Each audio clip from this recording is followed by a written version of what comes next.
ಇದೊಂದು ನಗರವೇ ಒಂದು ದೇಶವಾಗಿದೆ. ಇದು ಏಷ್ಯಾದ ಅತಿ ಶ್ರೀಮಂತ ದೇಶಗಳಲ್ಲಿ ಒಂದು. ಈ ದೇಶಕ್ಕೆ ಅತಿ ಹೆಚ್ಚು ಪ್ರವಾಸಿಗರು ಭೇಟಿ ಕೊಡುತ್ತಾರೆ. ಇದು ವಿಶ್ವದಲ್ಲಿ ಅತ್ಯಂತ ಚಿಕ್ಕ ರಾಷ್ಟ್ರಗಳಲ್ಲಿ ಒಂದು. ಈ ದೇಶದಲ್ಲಿ 18 ವರ್ಷ ಮೇಲ್ಪಟ್ಟ ಪುರುಷರು ಕಡ್ಡಾಯವಾಗಿ 2 ವರ್ಷ ಸೇನೆಯಲ್ಲಿ ಕೆಲಸ ಮಾಡಲೇಬೇಕು. ಈ ದೇಶದ ಒಂದು ಅಫಿಷಿಯಲ್ ಭಾಷೆ ತಮಿಳ್ ಕೂಡ ಆಗಿದೆ. ಈ ದೇಶದ ರಾಷ್ಟ್ರಗೀತೆಯನ್ನ ಅದರ ₹1000 ನೋಟ್ ಮೇಲೆ ಪ್ರಿಂಟ್ ಕೂಡ ಮಾಡಲಾಗಿದೆ. ಈ ದೇಶ 62 ಚಿಕ್ಕ ಚಿಕ್ಕ ದ್ವೀಪಗಳಿಂದ ಮಾಡಲ್ಪಟ್ಟಿದೆ. ಹೌದು ಸ್ನೇಹಿತರೆ, ಅದುವೇ ಸಿಂಗಾಪುರ್. ಈ ದೇಶದ ಹೆಸರು ಸಂಸ್ಕೃತದ 2 ಪದಗಳಿಂದ ಮಾಡಲ್ಪಟ್ಟಿದೆ. ಸಿಂಗ್ ಅಂದರೆ ಸಿಂಹ, ಪೂರ್ ಅಂದರೆ ಊರು ಎಂದರ್ಥ. ಹಿಂದೆ ಇದನ್ನ ಸಿಂಹಪುರ ಎಂದು ಕೂಡ ಕರೆಯಲಾಗುತ್ತಿತ್ತು. ಕಾರಣ ಹಿಂದೆ ಈ ಪ್ರಾಂತ್ಯವನ್ನ ಚೋಳ ರಾಜರು ಆಳುತ್ತಿದ್ದರು. ಬನ್ನಿ ಸ್ನೇಹಿತರೆ, ಇವತ್ತಿನ ಈ ವಿಡಿಯೋದಲ್ಲಿ ನಿಮಗೆ ಸಿಂಗಾಪುರದ ಕೆಲವು ಆಶ್ಚರ್ಯ ಹಾಗೂ ಕುತೂಹಲ ಮಾಹಿತಿಯನ್ನ ಕೊಡಕ್ಕೆ ಹೋಗ್ತಾ ಇದ್ದೀನಿ.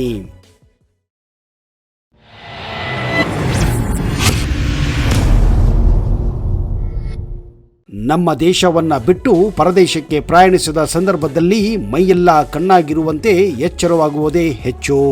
ಒಂದು ಸ್ಥಳದಿಂದ ಇನ್ನೊಂದು ಸ್ಥಳಕ್ಕೆ ಹೋದಾಗಲೇ ನಾವು ನಮ್ಮ ಹಾಗೂ ನಮ್ಮ ವಸ್ತುಗಳ ಬಗ್ಗೆ ಹೆಚ್ಚಿನ ಮುತುವರ್ಜಿ, ಹೆಚ್ಚಿನ ಕೇರನ್ನ ತೆಗೆದುಕೊಳ್ಳುತ್ತೇವೆ. ಇನ್ನು ಬೇರೊಂದು ದೇಶಕ್ಕೆ ಹೋದಾಗ ಇನ್ನಷ್ಟು ಜಾಗರೂಕತೆ ಆಗೋದು ಸತ್ಯ. ಆದರೆ ವಿಶ್ವದಲ್ಲಿ ಅತ್ಯಂತ ಸುರಕ್ಷಿತ ದೇಶ ಎಂಬ ಹೆಗ್ಗಳಿಕೆಗೆ ಪಾತ್ರವಾಗಿರುವ ಆ ದೇಶವೇ ಸಿಂಗಾಪುರ. ಈ ದೇಶದಲ್ಲಿ ಕ್ರೈಮ್ ರೇಟ್ 0.1% ಮಾತ್ರ ಇದೆ. ಆದರೂ ಕೂಡ ಈ ದೇಶದ ಜೈಲುಗಳು ಯಾವಾಗಲೂ ಭರ್ತಿಯಾಗಿರುತ್ತವೆ. ಈಗ ನೀವು ಅಂದುಕೊಳ್ಳಬಹುದು, ಈ ದೇಶದಲ್ಲಿ ಕ್ರೈಮ್ ಇಲ್ಲ ಅಂದ ಮೇಲೆ ಯಾಕೆ ಇಲ್ಲಿನ ಜೈಲುಗಳು ತುಂಬಿವೆ ಅಂತ. ಹೌದು ಸ್ನೇಹಿತರೆ, ಇಲ್ಲಿ ನೀವು ಚಿಕ್ಕ ಪುಟ್ಟ ತಪ್ಪುಗಳನ್ನು ಮಾಡಿದರೂ ಕೂಡ ಅಂತಹ ತಪ್ಪುಗಳಿಗೆ ಇಲ್ಲಿ ನೀವು ಜೈಲುವಾಸ ಅನುಭವಿಸಬೇಕಾಗುತ್ತದೆ. ಉದಾಹರಣೆಗೆ ಸಿಗರೇಟ್ ಸೇದಿ ರೋಡ್ ಮೇಲೆ ಎಸೆದರೆ, ಅಥವಾ ಚಾಕ್ಲೇಟ್ ತಿಂದು ಅಥವಾ ಗುಟ್ಕಾ ತಿಂದು ಅದರ ರ್ಯಾಪರ್ ಅನ್ನ ಚರಂಡಿಗೆ ಎಸೆದರೆ, ಇನ್ನು ಟಾಯ್ಲೆಟ್ ಮಾಡಿದ ಮೇಲೆ ಚೆನ್ನಾಗಿ ನೀರನ್ನ ಹಾಕದೇ ಇದ್ದಲ್ಲಿ, ಇಂತಹ ಸಿಲಿ ತಪ್ಪುಗಳು ಮಾಡಿದರೂ ಕೂಡ ನಿಮಗೆ ಇಲ್ಲಿ ಕಠಿಣ ಶಿಕ್ಷೆಯನ್ನ ಅನುಭವಿಸಬೇಕಾಗುತ್ತದೆ. ದಯವಿಟ್ಟು ನಮ್ಮ ದೇಶವನ್ನ ಇಲ್ಲಿ ಕಂಪೇರ್ ಮಾಡಬೇಡಿ. ನಮ್ಮ ಪ್ರಧಾನಿಗಳು ಪದೇ ಪದೇ ಸ್ವಚ್ಛ ಭಾರತ್ ಅಂತ ಬೊಬ್ಬೆ ಹೊಡೆಯುತ್ತಿದ್ದರು. ಆದ್ರೆ ಯಾವ ನನ್ನ ಮಗ ಕೂಡ ಕೇಳುವುದಿಲ್ಲ. ಇನ್ನು ಇಂತಹ ಚಿಕ್ಕ ಪುಟ್ಟ ವಿಷಯಕ್ಕೆ ನಮ್ಮ ದೇಶದಲ್ಲಿ ಜೈಲುವಾಸದ ಶಿಕ್ಷೆ ಕೊಟ್ಟರೆ ನಮ್ಮ ದೇಶದ 90% ಜನ ಜೈಲಿನಲ್ಲಿಯೇ ಇರಬೇಕಾಗುತ್ತದೆ. ಹೀಗಾಗಿ ಮುಂದಿನ ಬಾರಿ ನೀವೇನಾದ್ರೂ ಸಿಂಗಾಪುರಕ್ಕೆ ಹೋದರೆ ಈ ತಪ್ಪುಗಳನ್ನ ಖಂಡಿತವಾಗಿ ಮಾಡಬೇಡಿ. ಅಷ್ಟೇ ಅಲ್ಲದೆ ಇಲ್ಲಿ ನೀವು ಚಿಕ್ಕ ಚಿಕ್ಕ ತಪ್ಪಿಗಾಗಿ ದೊಡ್ಡ ದೊಡ್ಡ ದಂಡವನ್ನ ಕಟ್ಟಬೇಕಾಗುತ್ತದೆ. ಉದಾಹರಣೆಗೆ ಅಪ್ಪಿ ತಪ್ಪಿ ನೀವು ರಸ್ತೆ ಬದಿ ಅಥವಾ ರಸ್ತೆ ಮೇಲೆ ಉಗುಳಿದರೆ ಅಥವಾ ಸಿಗರೇಟ್ ಸೇದಿ ಅದರ ಬಡ್ಡನ್ನ ಎಸೆದರೆ ಕನಿಷ್ಠ ಪಕ್ಷ ನೀವು $2,000 ಸಿಂಗಾಪುರ್ ಡಾಲರ್ ಅನ್ನ ದಂಡವಾಗಿ ಕಟ್ಟಬೇಕಾಗುತ್ತದೆ. ಒಂದು ಸಿಂಗಾಪುರ್ ಡಾಲರ್ ಬೆಲೆ $60 ಜಾಸ್ತಿ ಇದೆ. ಅಂದರೆ ಸರಿಸುಮಾರು ನೀವು $1,20,000 ಕೇವಲ ಉಗುಳಿದ್ದಕ್ಕೆ ದಂಡವಾಗಿ ಕಟ್ಟಬೇಕಾಗುತ್ತದೆ. ನೆನಪಿರಲಿ ಸ್ನೇಹಿತರೆ, ನೀವೇನಾದರೂ ಸಿಂಗಾಪುರಕ್ಕೆ ಪ್ರವಾಸಕ್ಕೆ ಹೋದಾಗ ಈ ಮಾಹಿತಿಯನ್ನ ನೆನಪಿಟ್ಟುಕೊಳ್ಳುವುದು ತುಂಬಾ ಅವಶ್ಯಕ.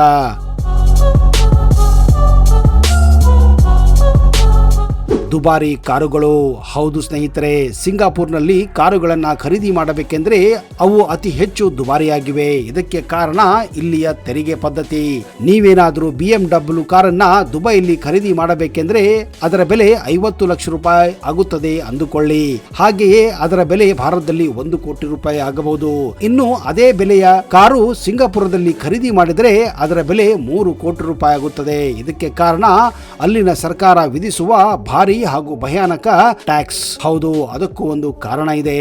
ನಿಮಗೆಲ್ಲ ಗೊತ್ತಿರುವ ಹಾಗೆ ಸಿಂಗಾಪುರ್ ಒಂದು ತುಂಬಾ ಚಿಕ್ಕ ರಾಷ್ಟ್ರ. ಪ್ರತಿಯೊಬ್ಬರು ಇಲ್ಲಿ ಕಾರನ್ನ ತೆಗೆದುಕೊಂಡ್ರೆ ಅವುಗಳನ್ನ ಓಡಿಸಲು ಹಾಗೂ ನಿಲ್ಲಿಸಲು ಜಾಗವೇ ಇರುವುದಿಲ್ಲ. ಇದೇ ಕಾರಣ ಇಲ್ಲಿ ಕಾರುಗಳನ್ನ ತೆಗೆದುಕೊಂಡರೆ ಕಾರುಗಳಿಂದ 3 ಪಟ್ಟು ತೆರಿಗೆಯನ್ನ ನೀವು ಇಲ್ಲಿ ಕಟ್ಟಬೇಕಾಗುತ್ತದೆ. ಹೀಗಾಗಿ ಜನಸಾಮಾನ್ಯರು ಇಲ್ಲಿ ಕಾರುಗಳನ್ನ ತೆಗೆದುಕೊಳ್ಳುವ ಹಾಗಿಲ್ಲ. ಇದೇ ಕಾರಣ ಇಲ್ಲಿಯ ಸರ್ಕಾರ ಇಲ್ಲಿನ ನಾಗರಿಕ ಸಂಪರ್ಕವನ್ನ ಕೂಡ ಚೆನ್ನಾಗಿ ಬೆಳೆಸಿದ್ದಾರೆ. ಅಂದ್ರೆ ಮೆಟ್ರೋಗಳು, ಇಂಟರ್ಸಿಟಿ ಬಸ್ ಸೌಲಭ್ಯ, ಸಿಟಿ ಬಸ್ಗಳು. ಹೀಗಾಗಿ ನಾಗರಿಕರು ಒಂದು ಕಡೆಯಿಂದ ಇನ್ನೊಂದು ಕಡೆ ಹೋಗಲು ಕಷ್ಟಪಡುವ ಅವಶ್ಯಕತೆ ಇಲ್ಲ. ಸ್ವಲ್ಪ ದೂರದಲ್ಲಿಯೇ ನಿಮಗೆ ಎಲ್ಲ ರೀತಿಯ ಮೆಟ್ರೋ ಸೌಕರ್ಯ, ಬಸ್ ಸೌಕರ್ಯಗಳು ಕೂಡ ಸಿಗುತ್ತವೆ. ಹೀಗಾಗಿ ಕಾರುಗಳ ಅವಶ್ಯಕತೆ ಇಲ್ಲಿ ನಿಮಗೆ ಬೇಕಾಗುವುದೇ ಇಲ್ಲ.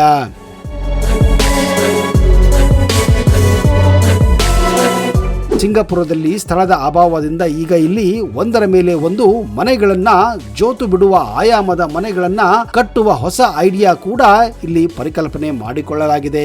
ಬರುವ ದಿನಗಳಲ್ಲಿ ಜೋತಾಡುವ ಮನೆಗಳನ್ನು ಕೂಡ ನೀವು ಸಿಂಗಾಪುರದಲ್ಲಿ ಕಾಣಬಹುದು.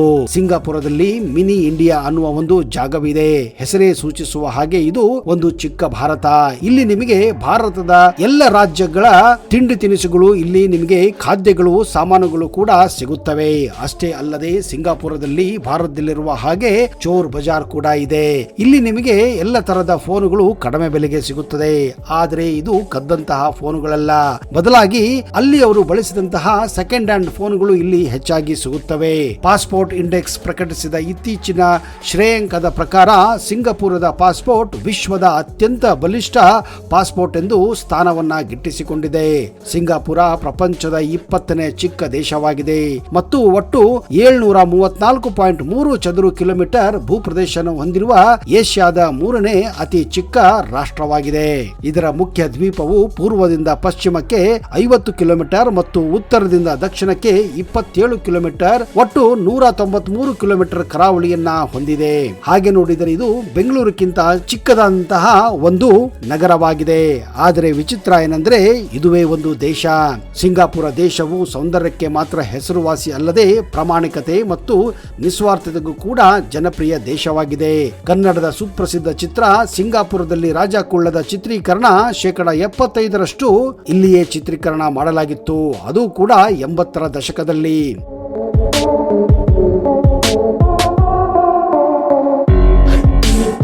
ಸಿಂಗಾಪುರದಲ್ಲಿ ಯಾವುದೇ ರೀತಿಯ ಅಕ್ರಮ ದಂಧೆಗಳು, ಅನೈತಿಕ ದಂಧೆಗಳು ನಡೆಯುವುದಿಲ್ಲ. ಇಲ್ಲಿ ವೇಶ್ಯಾವಾಟಿಕೆಯನ್ನ ಸಂಪೂರ್ಣವಾಗಿ ನಿಷೇಧಿಸಲಾಗಿದೆ. ಹಾಗೇನಾದರೂ ಅಪ್ಪಿತಪ್ಪಿ ಇಲ್ಲಿ ಈ ಕೆಲಸ ಮಾಡಿದರೆ ಅಂತವರಿಗೆ ಕಠಿಣವಾದಂತಹ ಶಿಕ್ಷೆ ಕೂಡ ಸಿಗುತ್ತದೆ. ಸಿಂಗಾಪುರದಲ್ಲಿ ಕೆಲಸ ಮಾಡುವವರ ಅಭಾವ ಜಾಸ್ತಿ ಆಗಿದ್ದರಿಂದ ಇಲ್ಲಿ ಹೆಚ್ಚಾಗಿ ಹಲವಾರು ಕೆಲಸಗಳಿಗೆ ರೋಬೋಟ್ಗಳನ್ನ ಬಳಸಲು ಪ್ರಾರಂಭ ಮಾಡಿದ್ದಾರೆ. ಮುಂದೊಂದು ದಿನ ಮಕ್ಕಳನ್ನು ಹುಟ್ಟಿಸಲು ಕೂಡ ರೋಬೋಟ್ಗಳನ್ನ ಬಳಸಬಹುದು ಅನ್ನುವ ಸಂಶಯ ಈಗಾಗಲೇ ಅಲ್ಲಿ ಹುಟ್ಟಿಕೊಂಡಿದೆ.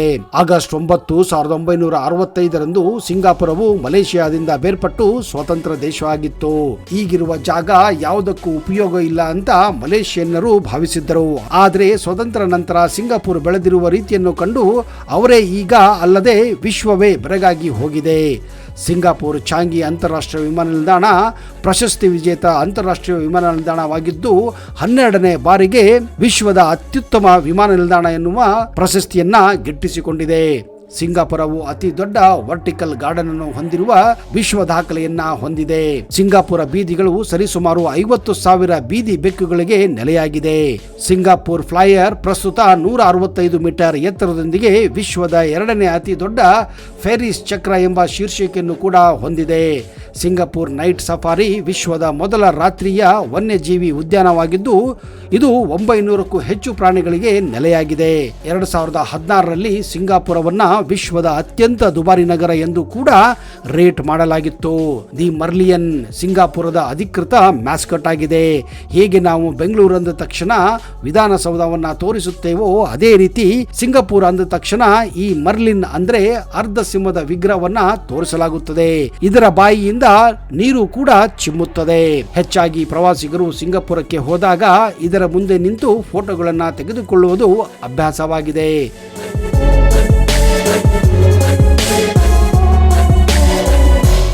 ಸ್ನೇಹಿತರೆ, ಹಾಗಾದ್ರೆ ತಡೆಯಾಕೆ? ಇಷ್ಟೆಲ್ಲ ಮಾಹಿತಿ ಪಡೆದಿರುವ ನೀವು ಸಿಂಗಾಪುರದ ಪ್ರವಾಸವನ್ನ ಈಗಲೇ ಪ್ಲಾನ್ ಮಾಡಿ ಹಾಗೂ ಒಳ್ಳೆಯ ಸಮಯವನ್ನ ಅಲ್ಲಿ ಕಳೆಯಿರಿ. ಆದ್ರೆ ನಾನು ಮೇಲೆ ಹೇಳಿದ ಕೆಲವೊಂದು ಮಾತುಗಳನ್ನ ನೆನಪಿನಲ್ಲಿ ಇಟ್ಟುಕೊಳ್ಳಿ. ಇಲ್ಲವಾದ್ರೆ ನೀವು ಜೈಲನ್ನ ಅಥವಾ ಅತಿ ಹೆಚ್ಚು ದಂಡವನ್ನು ಕೂಡ ಕಟ್ಟಬೇಕಾಗುತ್ತದೆ. ಸಿಂಗಾಪುರದ ಇನ್ನಷ್ಟು ಕುತೂಹಲ ಭರಿತ ಮಾಹಿತಿಯನ್ನ ಮುಂದಿನ ಸಂಚಿಕೆಯಲ್ಲಿ ಕೊಡುತ್ತೇನೆ. ಅಲ್ಲಿಯವರೆಗೆ ಜೈ ಹಿಂದ್, ಜೈ ಕರ್ನಾಟಕ. ನಿಮಗೆಲ್ಲ ಶುಭವಾಗಲಿ.